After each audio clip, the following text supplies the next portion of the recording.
What's up, guys? Welcome back to the channel. I'm Chance Ellison. And I'm Russell Howe. And we are back for another movie review. This one for one that neither of us were really looking forward to all that much, we'll be honest. And that is Hustlers. Hustlers is a stripper comedy featuring, who's in this movie? Jennifer Lopez, the working actress who hates the fact she's a working actress, Constance Wu, a bunch of other people. Let's see what we got. We got Keke Palmer in this. We got Cardi B, I think. Cardi B is in this. Cardi B. Russell just like, who the fuck is that? We got Lizzo in this. Truth Hurts. And in this movie, we follow. This movie was pitched as an ensemble comedy. It's not. We'll stress that right now. It really follows two people. That's Constance Wu and Jennifer Lopez. She plays like a newer stripper, and Jennifer Lopez, she's like the veteran stripper. It's like Lethal Weapon almost. Yeah. Yeah, just like, come here, rookie. I'm gonna take you under my wing. Yeah, I'm gonna show you the ropes.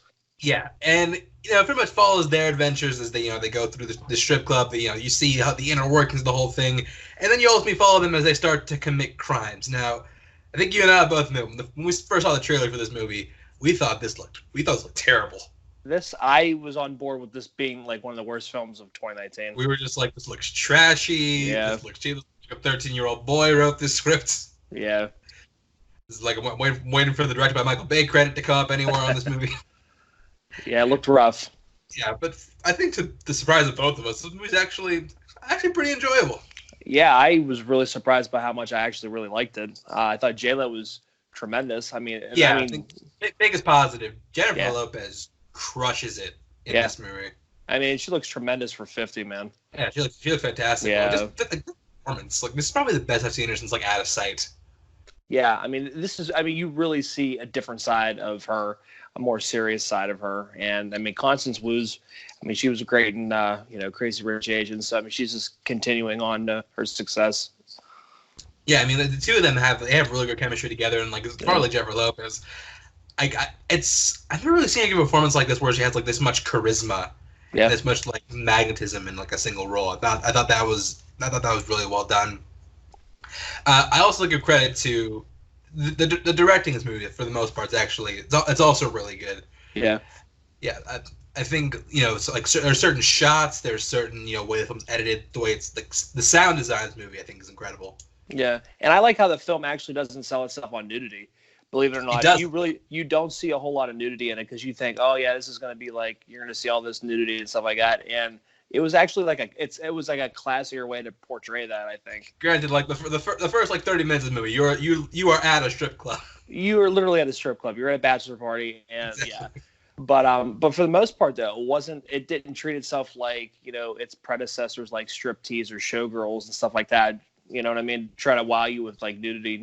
Oh, so, like just throwing it at you. Yeah. So I actually did kind of like that because as I thought back about it, I'm like, yeah, you really didn't see a whole lot, and it's actually kind of a good thing. It's kind of different. Yeah, it takes it back to the story, which I do appreciate. Yeah, and for sure. I will say, for the first like 30 to 45 minutes, this movie is in desperate search of a story. Yeah, but once it gets to the story, man, it gets super interesting, and I think that's when it starts to get really intriguing. And you know exactly which point, because a lot of this hinged on the 2008 financial crisis, which is why they end up having to go like start doing these crimes. Yeah. And honestly, it reminds me a lot of, remember Hell or High Water? Yeah. Sure you do. Because it's very much that kind of like this financially screwed us, so we gotta do crimes to make ends meet. Yeah. So I'm just like, yeah, I like stories like that. Although granted, when that hit, I felt like I needed to stop watching, go watch The Big Short, and then come back. Yeah, to try to understand what the hell was actually going on during the recession of 2008. What happened here? Let me stop for a second. Yeah.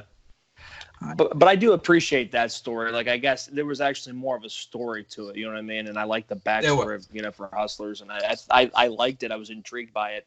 And you kind of actually root for him, believe it or not. Yeah, I mean, for the most part. Like I said, this movie is very much the Jennifer Lopez Constance Wu show. Who's Jennifer Lou? It's very much like their movie, to the point where like they are easily the most defined characters in this film. Yeah, absolutely. To the absolute detriment of everything else, because like the crew they have little to no personality. No, and it's basically just fill in. Like even the redheaded, Oh, the redhead that comes in. The redheaded one that comes in the back 3/4 of the movie. That like I think Constance Wu's kind of jealous because like Jennifer Lopez is treating the new one kind of like how she used to treat her, and she feels like she's being replaced. So yeah. Introduce that plot line most of the way through the movie. I mean, like we said, there's like a crew of 4. Yeah. I remember one of which is the only thing I remember about her character. She's engaged to like a dude in jail named Dragon. Yeah. I'm like, okay, if you get involved with a guy named Dragon, you deserve everything you get. Yeah, I mean, you can't be surprised that this dude's in jail. It's the same thing with like half the guys that come in the strip club. It's like, okay, no, you earned this. This is your fault. But it's crazy, just the sheer volume of money that they put on these cards. It was completely crazy. Like the one they completely maxed out $50,000. It's like, wow. It also makes you like really curious to go check out like the real story. This is based on a true story. Neither of us are really familiar with it, so I can't tell you where the bullshit ends and the movie begins. But yeah, I mean, for the most part, they tell it really interestingly. I think the main downfalls in this movie, like for me at least, I don't know about you, but like I said, the crew itself has little to no personality. It's like imagine if Ocean's 11 focused solely on Daniel Ocean and Rusty Ryan. Mm-hmm. You have this entire crew that you just don't care about. Yeah, I think that's an issue with this movie. Also, this movie is bizarrely edited. Yeah, it is. And it's like 50-50 for me. It's just like sometimes it's really good, sometimes just like, wait, what's going on? Where are we? A lot of songs in this film. A lot of songs. I would hate to know the sound, like the royalties paid for the soundtrack. Man, I mean, you had a ton.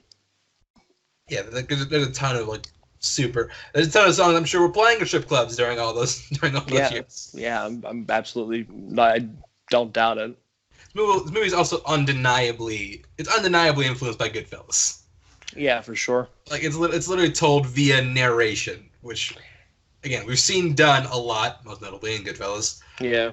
I don't think this always justified the need for a Goodfellas type telling, especially in the beginning. The beginning, I'm just like, okay, we'll get to the point, and then when it got to the point, I'm like, okay, it fits here more than it did in the beginning. No, I agree. Yeah, with them obviously setting the story up and then going flashbacks. I mean, you obviously know that the luck runs out. Obviously near the end. The luck's going to run out. It's a matter of when. But I like the story though. It is, and the thing I like more and more that I think about is just the fact that they even made mention in the movie. It's like that's such a perfect scheme because who's going to buy these people are escaping their lives with marriages and stuff like that. They're not going to want anybody to get wind of the fact that they dropped all this money at the strip club. You know what I mean?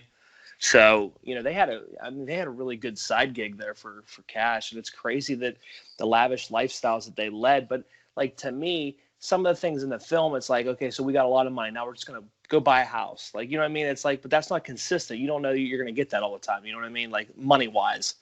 And I think some of that lavish lifestyle that they led was kind of This also felt like heavily edited down. I feel like there was an hour cut out of this movie. Yeah. They want to make a 2.5 hour stripper epic, but there's no one's going to do that shit. Just cut an hour out. I mean, I don't care if it minutes. Makes any sense. Yeah, even an hour and 50 minutes. I mean, was a little bit long, but I mean, like you said, once the beginning half hour, the montage. Once we get into the real plots. Yeah, and that's when I think the story starts moving. Yeah. So. I think bottom line, both of us are saying, we enjoyed the movie a lot more than we thought we were going to. So we're going to our rating. Russell, what do you give this? I am going to give it I'd say another matinee. I know I did the same thing with It Chapter 2, but I mean, it's not something that you have to pay full price for, but to me, it's one of those films where when you watch this trailer, you think this movie is not going to be very good. It focuses on this movie is just going to be a TA show, striptease and showgirls, but it's completely the opposite, believe it or not. It doesn't really sell itself on that. And it's pleasantly surprising that the chemistry, how we said again with Constance Wu and Jennifer Lopez in the film, really drives this film. The story, once we get into it, it is a whirlwind. It is completely crazy how these ladies were able to pull off this big scheme, and to me it's intriguing. So yeah, I would give it a matinee price for sure for the viewers. Yeah, I think this movie's got a lot of atmosphere. It's got a lot of style to it. I appreciate the direction. Like I said, and like we said, Constance was really good. Jennifer Lopez, fantastic in this film. Issue aside, yeah, I mean, I enjoyed it, and I'm with you right there. I say give it a chance at a matinee. Also, I think it's nothing you need to. I think you need to pay full price to see, but I think if you go in matinee, you'll enjoy it. I think much more than you probably think you're going to. Yeah, for sure. Because I mean, obviously, if you've seen the trailers, I mean, most people watch trailers before they go see the movies. If you see the trailer and then you go see this film, you're like, wow, that was nothing where I thought it was going to be. Like even we said when we reviewed it, it just looked like a bad movie. But it was pleasantly surprised. I was pleasantly surprised by how much I actually enjoyed it. And thank God they used Cardi B in restraints. Yes. Granted, the scenes she had were terrible, but she's only in this much of the movie. Very annoying for sure. Yeah, but either way, well, double matinee price from us to see Hustlers. So that's going to do it for the review. Russell, you got anything you want to plug before we head out? Yeah, just check our podcast on Notorious by Chance. We have a Facebook group. Go ahead and join that. We put polls up. We give it to you guys to vote on what we review. It could be good movies, bad movies. Halloween's coming around, Halloween season, so we'll be doing some scary movies there.